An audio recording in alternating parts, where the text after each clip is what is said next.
Imagine standing at the base of a mountain, all right?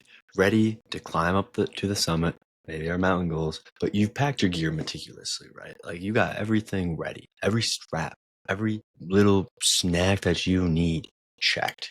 But when it's time to start ascending, to climb the mountain, you hesitate, overwhelmed, you're checking your checklist again, rather than looking at the path upward. Now, the Delmore effect often sneaks into our lives just like this. We get lost in the small things.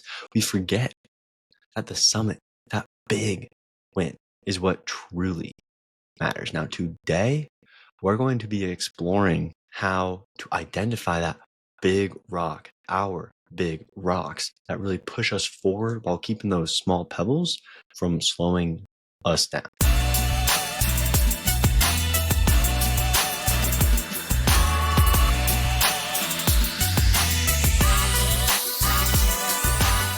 Hey y'all, welcome to the Athlete's Health Deep Dive, the weekly episode where we get a mental performance theme of the week and dive deep into its insights through some tips, tricks to remember it, tools to apply it. And the goal here is to just bring you more value, the audience, the athletes, coaches, parents, anyone giving you a glimpse into some themes and topics surrounding mental performance in these longer conversations and what some conversation points in our coaching could entail.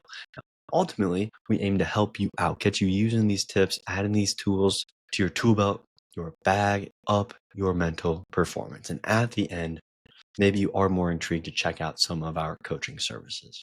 Now, each week we have a theme, and this week's theme is the Delmore Effect. Now, without further ado, we're going to dive into the Delmore Effect. Now, basically, all this is putting little things ahead of the big stuff. And in our sports performance world, in our athletic endeavors, this can really get to us. And then we tie it to life as well, as the athlete's health and the mental gym is leveling up, improving the athlete's confidence and performance in both sports and life. So let's dive in with tip number one: identify your big rocks. And I want to ask you this: are you spending time on things that truly move that needle in your performance, that really get it going? Or are you just caught up in the noise? That's why we're looking at tip number one of knowing your big rocks. Because when we prepare for competition, we athletes often fall into that trap of perfection, right? Have you heard of the perfection trap? Meticulous. We've got to fold our uniform perfectly instead of re-looking at the strategy and studying it one last time. When we focus on all these small things at the wrong time, it really robs our energy from those biggest priorities, those things that are going to really move the needle forward. And it leaves us unprepared for what really matters, what will really get us that win, what will really move the needle forward. That's why this trick is the rock shorter. What we can do to use these tools, or we can look at the top 3 big wins for the week. Now, these are going to be those things that have the greatest impact on our goals. Whatever our goal is, 3 biggest things that we can do that week that will move it forward. And then we're going to use that 80-20 rule, that 80-20 principle, and schedule 80% of our time focusing on those 3 tasks. This is really going to leave those pebbles behind, or at least it's going to prioritize our big rocks, those big goals. And for instance, Serena Williams, so many stories of Serena Williams, but during her Grand Slam campaigns, she would focus on not perfecting her diet during the actual competition, but on dominating that serve, the footwork, the big rocks that actually made her unbeatable. Then the diet would come after she's already making herself unbeatable. If it was diet first, diet this, diet that, and then get there and, oh, maybe we'll do the footwork. Oh, maybe the serve will be there today. Maybe it won't. And she wouldn't be Serena Williams. But she's Serena Williams because that serve came first, the footwork came first, the endurance came first, and then all the smaller things came after. And we're going to touch on this too in a little bit of the time span of how we look at the small pebbles, how we look at the big rocks, and how we prioritize these, because we are not just going to forget about that diet, about that nutrition, but we are starting with tip number one of knowing your big rocks with the trick of the rock sorter, and use those tools of name the 3 big wins for the week that have the greatest impact moving that needle forward for our goals, and scheduling 80% of our time for that. Tip number 2 is don't sweat the pebbles and don't overvalue them. Are you a perfectionist? Do you have perfectionist tendencies? Do they distract you from your real progress? It's easy to obsess over all the little details, right? Matching the socks, perfecting the playlist, all these things that give us those quick hits that we're getting distracted of. We think they provide the control, but really it's just misplaced effort. It's misplaced energy. If we got a battery of 100%, we're draining it doing all those little things. It's going to create that decision fatigue. It's going to create that burnout for us before we even get to the game day, before we even start leveling up our game. So we're going to use this trick of the pebble perspective, and we're going to practice good enough on those low priority tasks. Say it with me right now. If you're driving, if you're watching this, if you're listening to this on your workout, say it with me. Practice good enough, especially on these low priority tasks, on these pebbles. And if you're a perfectionist, kind of like me, I mean, a lot of us are, it's hard to do, but we can also use this. So we're on the tools. We can use the tool of the rule of 5. If it doesn't matter in 5 days, don't overthink it. And I'm telling myself this too, right? If it doesn't matter in 5 days, that pebble isn't too important. Use this pebble perspective. And I like to use Michael Jordan's as a reference here. During the playoffs, that big rock was execution. Now, and some people would say, "Oh, it doesn't matter if the shoes are laced or not." But no, that was actually part of his big rock. But it was the pebbles that were so routine that he knew where they fit around the big rock that helped form the big rock, that he actually did care about how they were laced. These details do matter, but they only mattered because they supported his game. It didn't distract him. If other people were trying to, oh, maybe I should try and lace my shoes a specific way during playoffs, but that's the first time they're doing it, all of a sudden, that's a big distraction, right? If we go back to this tip, there's sweat in the pebbles. They're seeing MJ's lacing his shoes like that. Well, I got to do that too, but not MJ. He was not sweating those pebbles. Those pebbles were just kind of there to help mold a big rock that he has to execute during the playoff. So overall, that's why we're using this tip number 2 of don't sweat the pebbles. Don't overvalue them. Use the pebble perspective and understand that we can practice good enough on the low priority stuff, that we can use a rule of 5 in 5 days, doesn't matter or not. Thank you for tuning in to the Athlete's Health podcast, and I just wanted to share what we're all about. The Athlete's Health is an online mental gym helping athletes build confidence and resilience in both sports and life.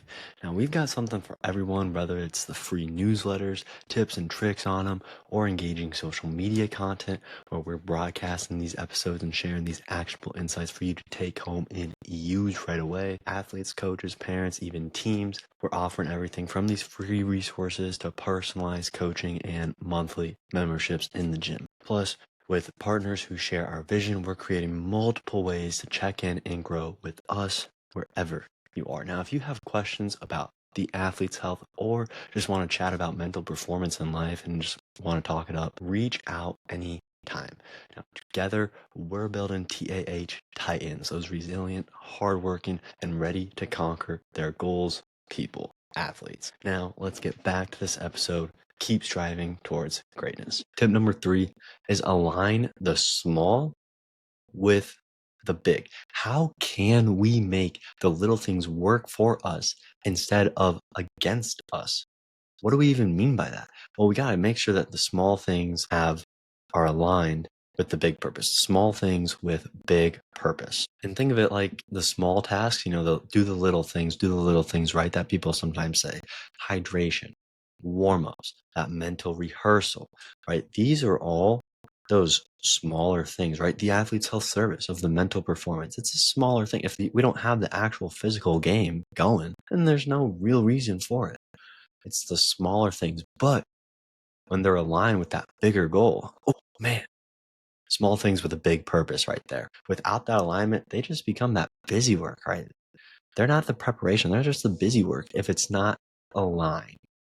That's why we're using this trick of the alignment amplifier. We're going to amplify that sound, amplify the alignment with this tool of a checklist of supportive small tasks. It's not just small tasks that are going to be busy stuff for the day.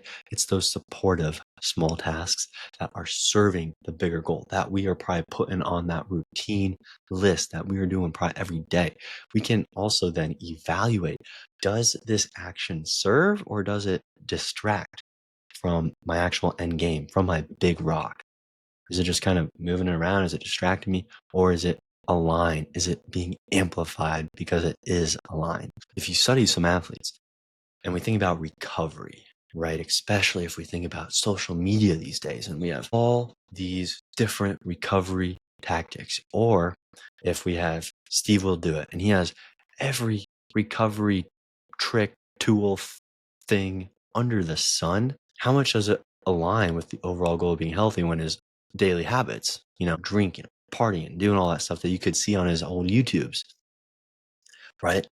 So while I credit him for doing all the recovery, it isn't always about doing every possible recovery, but selecting the ones that really maximize the on-field performance, right? It's not the athlete that you see on TV doesn't have to do every single recovery in the book.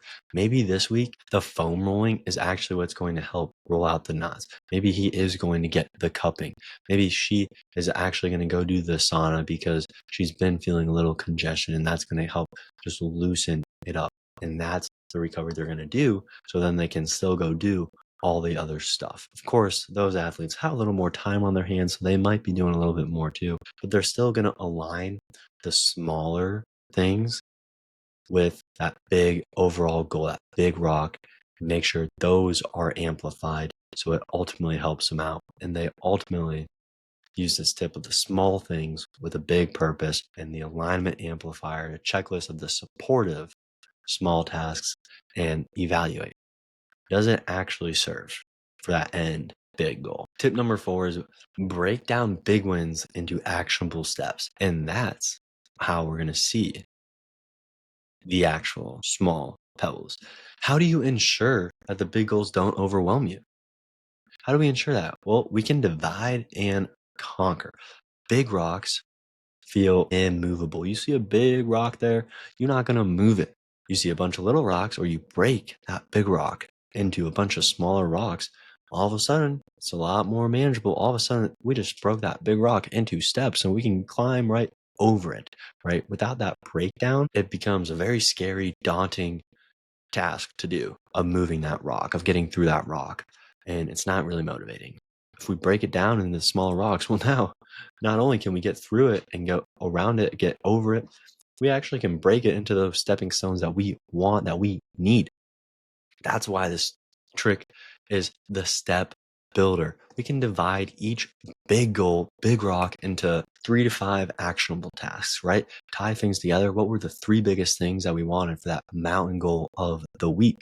And then we can just tackle one small step to keep that momentum, right? It might be hard to do the full thing, but if we can at least do one small step, well, that's one small step closer. And I break it down into a swimming reference, because when the Olympics come on, we all love to watch swimming. Sometimes not when the Olympics are on. Some people don't always think about swimming, but we can still break this down, right? You think, wow, he or she is so fast swimming the down and back lap, the sprint, right? But we can actually divide that into the turn when they have to turn at the end of the pool, the dive into the pool, the strokes that they're swimming with, right? We're breaking all of a sudden their swim that is being timed at the racing in into these smaller actionable steps. And that was 3, right? So then we can build towards that bigger picture. We can work on that. Those swimmers work on those techniques. They work on those sections. And you can take this to any sport that we're talking about. Any sport that you're doing, apply this tip of divide and conquer, break down the big ones into actionable steps with the trick, the step builder. We got that big rock that we can't move. Break it down. You literally use it to build steps. Divide it 3 to 5. Take one small step. Lastly, tip number 5, reassess and refocus regularly. When was the last time you reviewed your priorities, your goals, your big rocks? We got to regularly reassess. And that's the Delmore effect right here. It can creep in unnoticed. We got to combat this. Regular reflection ensures we stay on track.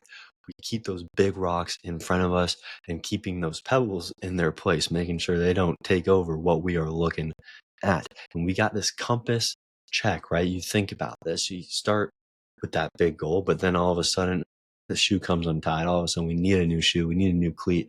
All of a sudden that water bottle broke, it burned. All of a sudden we feel in a little ache and pain. We got to go to the trainer, and all these little rocks are coming up that are affecting our big rock. So we use the compass check. We set that weekly review in addition to our weekly goal, right? You can see all of these tips and tricks and tools are starting to come together. Set that weekly review as well to evaluate the progress towards those big goals that we were working for. Ask ourselves, maybe do this with an accountability partner. It's a big part of the mental gym at the athlete's health. Ask ourselves, what's working? What's distracting? Now we're going to spin this off a little bit away from sports, but we're going to tie it back. CEOs like Jeff Bezos, right? Everyone knows Jeff Bezos routinely reassesses the priorities, cuts out the low impact stuff, stays laser focused on the growth, on the strategies, right? If you look at any of our pro sport organizations, how they're trading players, right? And the players themselves, how they're changing the people around them, changing what they're working on. They're all reassessing and refocusing regularly. Regularly reassess. They're saying, how can we make this team better? What do we need to do? What pieces do we need? Just like a chess game. That's why we're using this compass check. Every once in a while, check on that compass every week. Just like how we're using those 3 to 5 rocks or pebbles to reach that rock. Maybe those are small rocks, not necessarily pebbles, but we're avoiding the pebbles. We're checking that compass regularly with setting a weekly evaluation, asking what's working, what's distracting. The Delmore effect highlights this danger of losing focus on the big rocks, right? As we're climbing up that mountain, we see the big rocks, those milestones that we're trying to reach to, the critical priorities that really move the needle, move us on our map. But we can get bogged down in the smaller, less impactful tasks. Those pebbles can start to distract us. So in this episode, we really explored how to strike a balance between the big, and small things, ensuring that the small tasks are aligned and support those big tasks. So let's break down with the 5 takeaways, 5 tips, tricks, and tools that we covered in this episode. Number 1, know your big rocks. We got the rock sorter. Focus 80% of the energy on the tasks that truly matter, right? Number 2, don't sweat the pebbles. Use the pebble perspective. Avoid perfectionism on those low priority items, on those pebbles.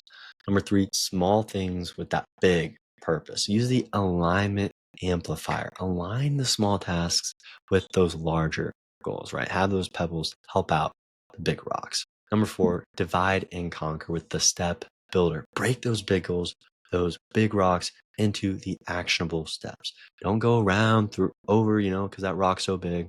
Break it down and use it as steps. And then lastly, number 5, regularly reassess. Use the compass check and keep your focus on what works, and then just discard, put all the other distractions away.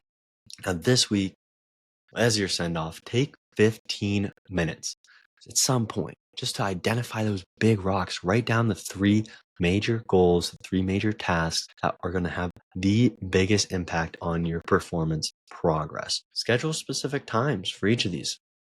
Let go of a minor task that distracts you from these priorities. Start planning these out. And by consistently focusing on what matters most, you're going to build that momentum towards meaningful results while keeping distractions in check. Thank you for checking out the Athlete's Health this week. Dive deep into your mental performance.